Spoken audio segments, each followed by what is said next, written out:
Hi, I thought I'd post this short video because I've gotten a few questions that have been good questions. We haven't talked a lot in class yet about describing the shape of a distribution, and there's a question on the homework where I show you a histogram and ask you to say something about the shape.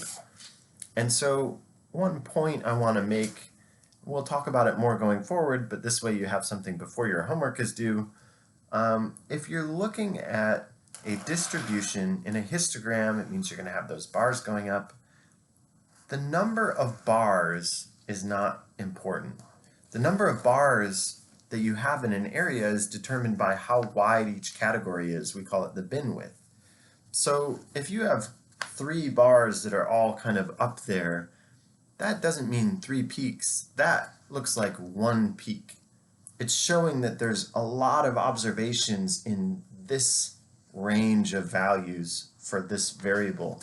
So your distribution may look like, I don't know, if it's really pretty, as we'll talk about more, if it's symmetric, it might look like that. So that would be unimodal. There's 1 peak there. It doesn't matter how many bars there are. In fact, you could have a smaller bin width and maybe it would look more like this. I'm just drawing.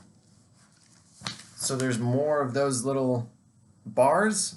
That doesn't change the shape. Generally, there's 1 peak. And, if there were multiple bars, you might have some things that look like this. There's kind of anomalies in the data. The real world is messy, right? So you may have it actually look kind of like this. I just added, maybe it has these kind of things that do stick out a little bit from the general shape of it going up and then going down.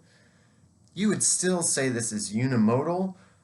It's just starting to have some things that may make you think a little bit, does that look like the data is going up again, or is it all part of a general pattern of up and then down? I would still call this unimodal. We're starting to get, maybe that's an indication. Generally, if there's just if you have this many bars and there's just one little bar that changes a little bit in a way that we wouldn't expect, I would generally say that fits the same pattern. So this is a unimodal distribution still. It's just starting to look a little bit messier than, if it had, I just fill in a little more areas so that we don't have gaps in between. Now it's definitely unimodal. There's 1 peak, right? It goes up and then goes down. So the number of bars does not matter. We're looking for the general shape and general pattern. When do we see bimodal or multimodal? Well, now I just drew some at the lower end of the distribution here. See how this is starting to look like another peak. I mean, I would say that's another peak now. We have it going up, then going down, then going up again, then going down. So now it's not just 1 bar, it's a couple bars. Not that that's necessarily determinative, but when you have a small bin width, so a lot of categories, having multiple ones in that does give some indication that this is actually another peak. So here I would say we're starting to look bimodal. That's how I would describe this. But if you said it was unimodal with some skew to the left, as we'll talk about, that sort of answer would get you credit as well.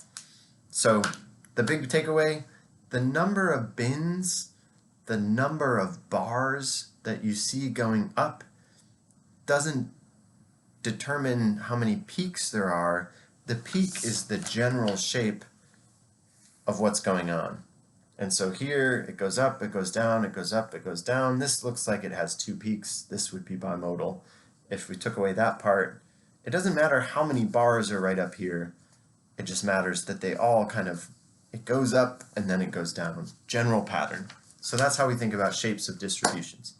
Hopefully this was helpful. Good luck with your homework. Let me know if you have more questions. Thanks.